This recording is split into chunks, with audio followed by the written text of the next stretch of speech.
Okay, so welcome back students. So चलिए, हम लोग जो लेक्चर सीरीज स्टार्ट किए थे क्लास 11 के स्टूडेंट्स को के लिए, सॉरी, जो क्लास 11 के स्टूडेंट्स के लिए, उसको आगे कंटिन्यू करते हैं। ठीक है। सो बेसिक मैथमेटिक्स का हम लोग ने लास्ट टाइम जो डिस्कशन किया था वो ट्रिग्नोमेट्री पे किया था। ट्रिग्नोमेट्री खत्म हो गई थी एंड हम लोग इस बार स्ट्रेट लाइन डिस्कस करने वाले थे। So let's start with straight line. ठीक है। ठीक है, तो चलिए स्टार्ट करते हैं स्ट्रेट लाइन। अब what is the slope of a line as shown below. तो सबसे पहले अब यहाँ पे देखिए, हम जो भी चीज समझाएंगे आपको वो एग्जाम्पल से समझाएंगे। ठीक है, तो स्लोप सबसे पहले ये समझिए कि स्लोप होता क्या है। अब स्लोप ये समझिए, slope of a line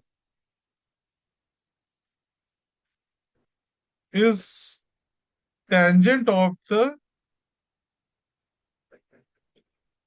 tangent of the angle made by the line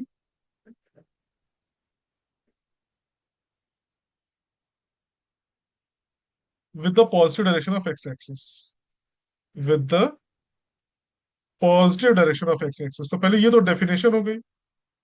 ठीक है, ये तो डेफिनेशन हो गई। ठीक है, positive direction of x axis. और सिंपली बोला जाए, इसको डिनोट किया जाता है एम से। तो m is equal to tan theta, ये होता है। अब चलिए हम समझ लेते हैं इसको, हमारा कहने का मतलब क्या है। जैसे फॉर एग्जांपल ये हमारी अभी ये लाइन है। ठीक है, अब ये लाइन क्या है। अब सॉरी, ये लाइन है हमारी। अब यहाँ पे ये जो है, this is the positive direction of x axis and this positive direction of Y axis.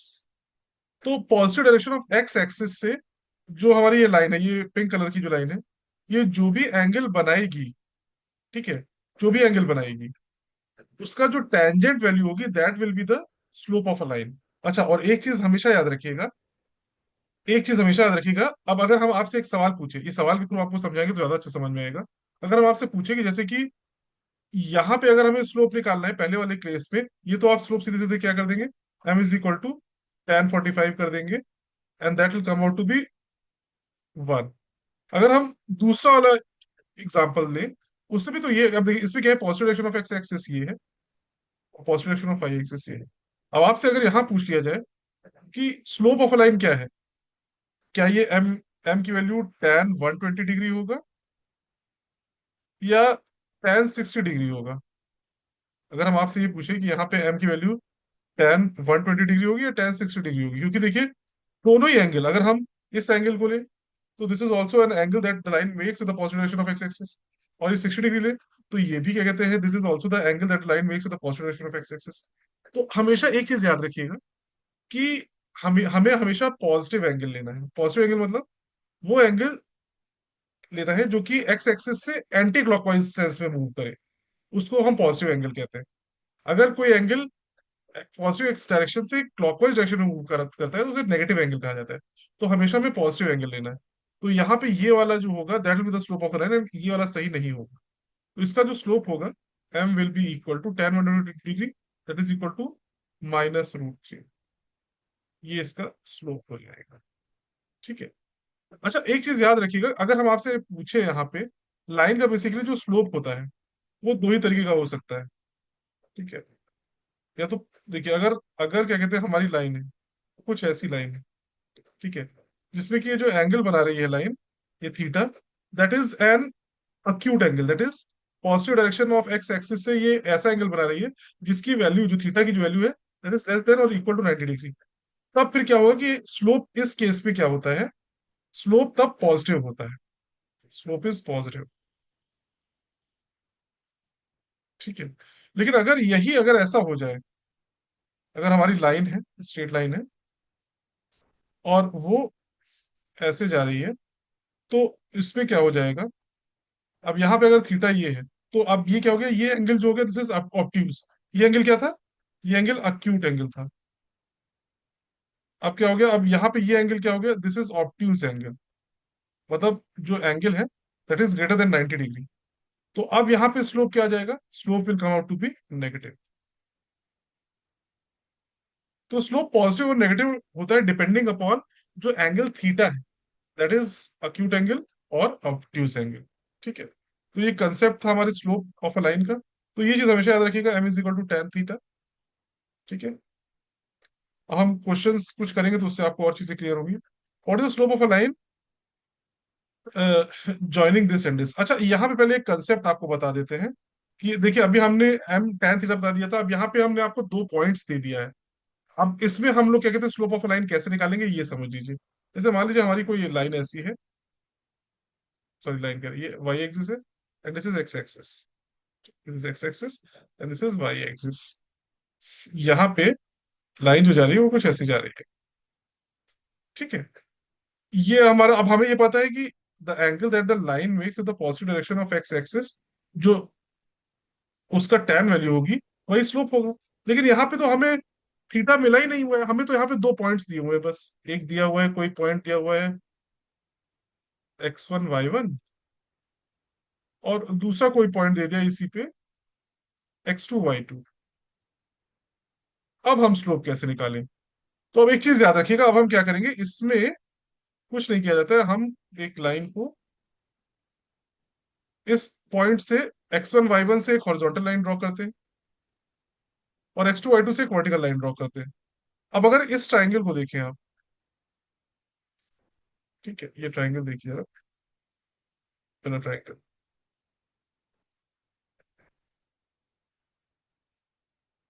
ये वाली लाइन जो है this is parallel to x axis.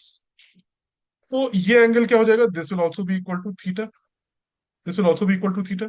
ठीक है, ये थीटा हो जाएगा। अच्छा, अब हमें ये पॉइंट तो पता है x1 y1, ये वाला पॉइंट क्या होगा, ये वाला पॉइंट होगा, देखिए इसमें हमारा y कोऑर्डिनेट सेम रह रहा है y1 से, तो ये y1 ही रहेगा। और यहाँ x कोऑर्डिनेट सेम रह रहा है, तो ये क्या हो जाएगा, x2 हो जाएगा।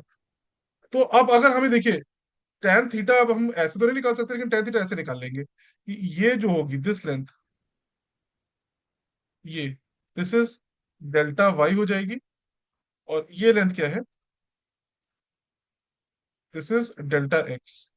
तो जो tan थीटा की वैल्यू होगी, जो हमारा स्लोप है m, वो हम कैसे निकालेंगे?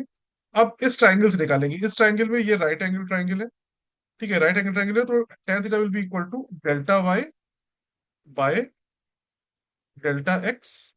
तो m की वैल्यू क्या हो जाएगी, that is tan theta. Delta y की वैल्यू क्या है, y2 - y1, ये डेल्टा वाई हो जाएगा, y2 - y1। ठीक है, अपॉन, अपॉन क्या हो जाएगा यहाँ पे, डेल्टा एक्स के लिए क्या हो जाएगा, x2 - x1, x2 - x1।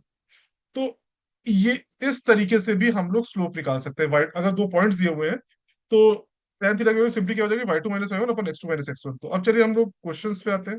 What is the slope of a line, 1, 1 और ये, तो ये m1 हम कहेंगे, तो 3 - 1 y2 - y1 अपॉन 2 - 1। सो m1 क्या हो जाएगा यहाँ पे, m1 will come out to be 2। इसका आंसर हो जाएगा m2 निकाल लेते हैं सिंपली, m2 ये इस लाइन के लिए, तो -3 - 1 अपॉन 2 - -1। m2 क्या आ जाएगा, -4/3, -4/3। ये क्या आ जाएगा हमारा, ये हमारा स्लोप आ जाएगा m2।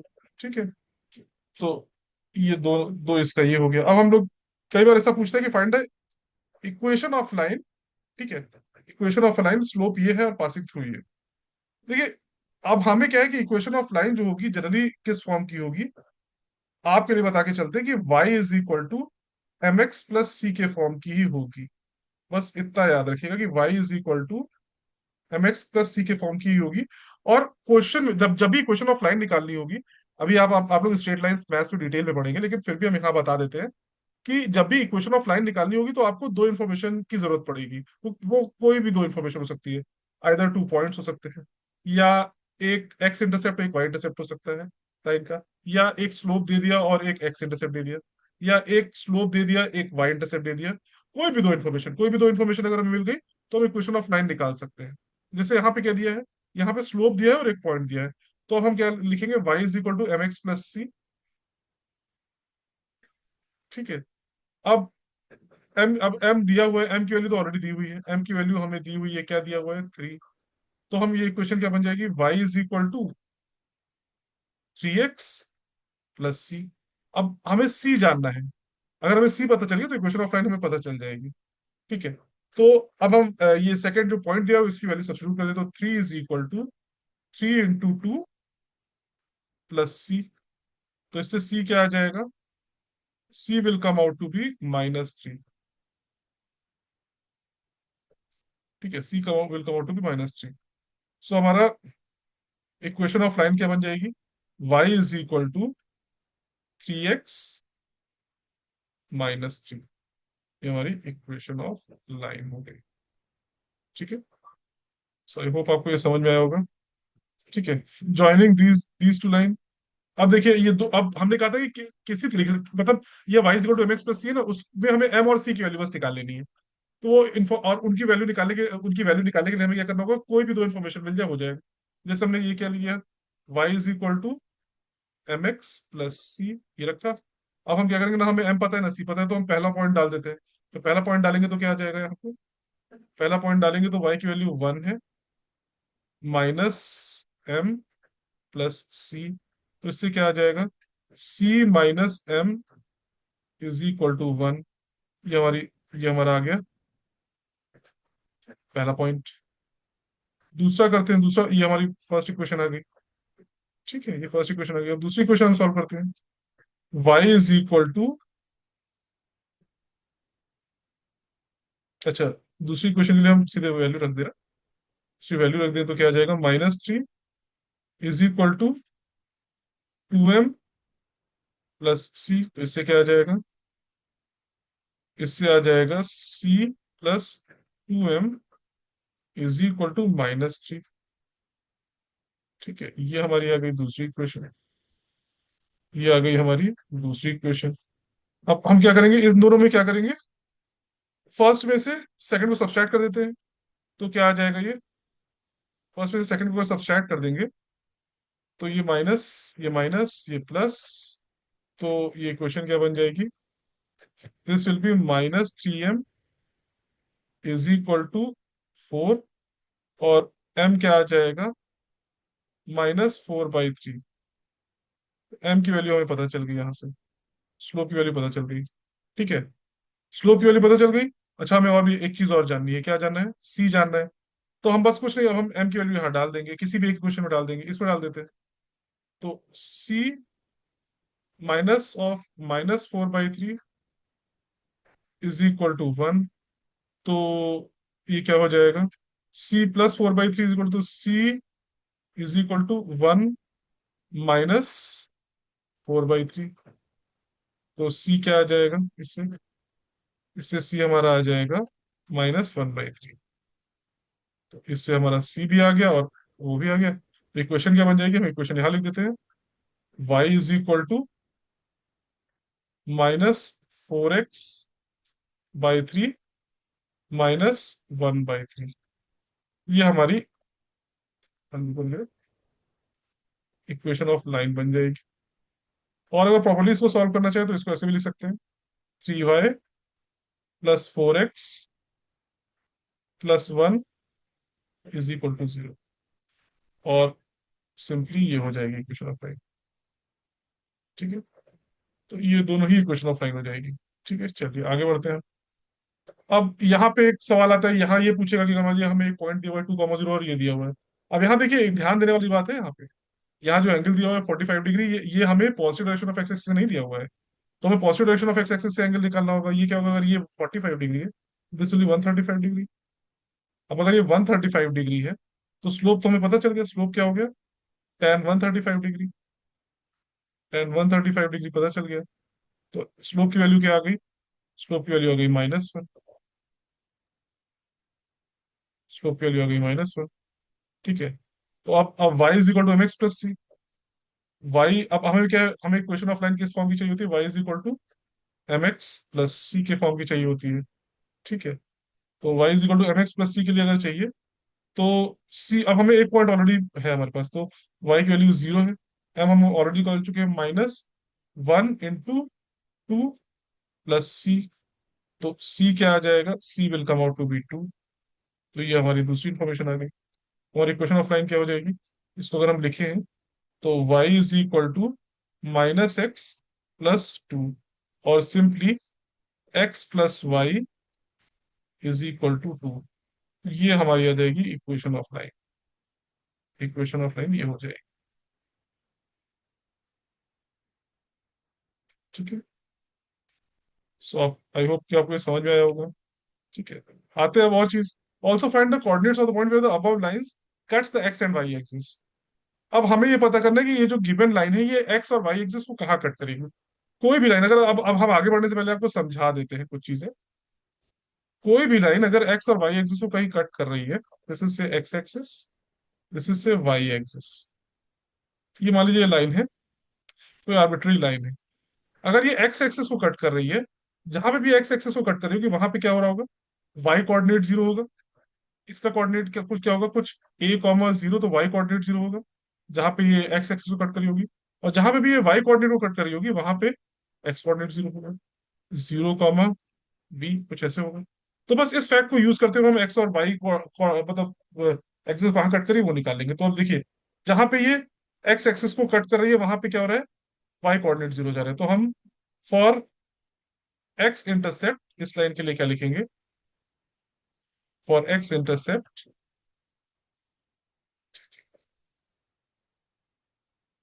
ठीक है, फॉर एक्स इंटरसेप्ट क्या कर देंगे हम, यहां पे हम कर देंगे y की वैल्यू 0 रख देंगे। तो 0 = 3x - 3।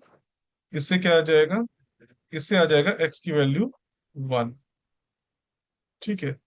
तो x इंटरसेप्ट के लिए क्या वैल्यू आ जाएगी हमारी, जो पॉइंट आ जाएगा वो आ जाएगा 1, 0। ठीक है। अब for y intercept, y intercept के लिए क्या हो जाएगा, y इंटरसेप्ट के लिए x कोऑर्डिनेट विल बिकम 0, तो y will become equal to -3। तो पॉइंट क्या बन जाएगा, पॉइंट बन जाएगा 0, -3। ठीक है। एक और क्वेश्चन कर लेते हैं, थोड़ा और आइडिया लग जाएगा। फॉर एक्स इंटरसेप्ट, फिर से करें इसको। फॉर एक्स इंटरसेप्ट क्या करना होगा, जो भी इक्वेशन ऑफ लाइन दी हुई है, जो भी इक्वेशन ऑफ लाइन दी है, जहां एक्स इंटरसेप्ट होगा वहां पे क्या हो जाएगा, वाई कोऑर्डिनेट 0 हो जाएगा। तो वाई कोऑर्डिनेट इसमें हम 0 रख देंगे, तो कुछ a, 0 के फॉर्म का आएगा। तो हमने वाई को 0 रख दिया, तो ये आ जाएगा 4x + 1 = 0। इससे x क्या आ जाएगा, x will come out to be -1/4। ठीक है। तो ये हमारा एक्स इंटरसेप्ट आ गई। जस्ट ठीक है, x1/4, हमारा एक्स इंटरसेप्ट क्या आ जाएगा, -1/4, 0। फॉर वाई इंटरसेप्ट क्या हो जाएगा, फॉर वाई इंटरसेप्ट क्या हो जाएगा, जहां भी वाई एक्सिस पे कट कर रहा होगा वहां पे एक्स कोऑर्डिनेट 0 हो जाएगा। एक्स कोऑर्डिनेट अगर 0 रख देंगे तो क्या हो जाएगा इस इक्वेशन में, तो 3y + 1 will become equal to 0। तो इससे y क्या आ जाएगा, y क्या आ जाएगा, y will come out to be -1/3। So point क्या हो जाएगा, 0, -1/3। ठीक है। आइए एक और क्वेश्चन कर लेते हैं। ठीक है। अब इसमें फॉर एक्स इंटरसेप्ट तो थोड़ा और आइडिया लगेगा आप लोगों को, कुछ प्रैक्टिस से चीजें और क्लियर हो जाती है। फिर एक्स इंटरसेप्ट के लिए क्या करना होगा, वाई 0 हो जाएगा। तो वाई 0 करेंगे तो x = 4 आ गया। तो जो पॉइंट हो जाएगा वो क्या हो जाएगा, 4, 0। और फॉर वाई इंटरसेप्ट क्या हो जाएगा, फॉर वाई इंटरसेप्ट,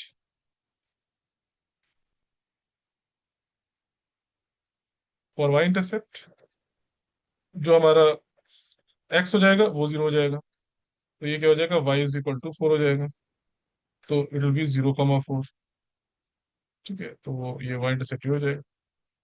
ठीक है, तो बस मतलब हमें ये याद रखना है कि जब भी हमें कोई इंटरसेप्ट निकालना होता है, जैसे कि हमने x इंटरसेप्ट निकालना था, तो यहाँ पे क्या करना होगा, जो इक्वेशन ऑफ लाइन है, put y is equal to 0 in equation of line.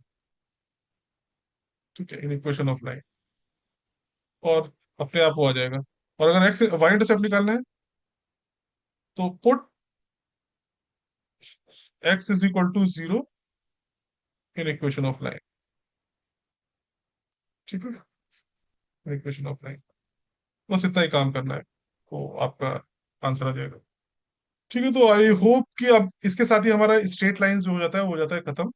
ये बस इतना ही आप लोग को बताना था। यही क्या कहते हैं, इतना मोर देन सफिशिएंट है आपके लिए, जो कि आप लोग यूज करेंगे for solving numericals in class 11th and 12th। अब जब आगे स्ट्रेट लाइन आएगा डिटेल में, तब तो फिर आप जान ही जाएंगे, but for the timing it's more than sufficient for you. ठीक है, so I hope you must have enjoyed this lecture. So let's say good bye to each other, फिर हम दोबारा मिलेंगे। Okay, take care, bye bye.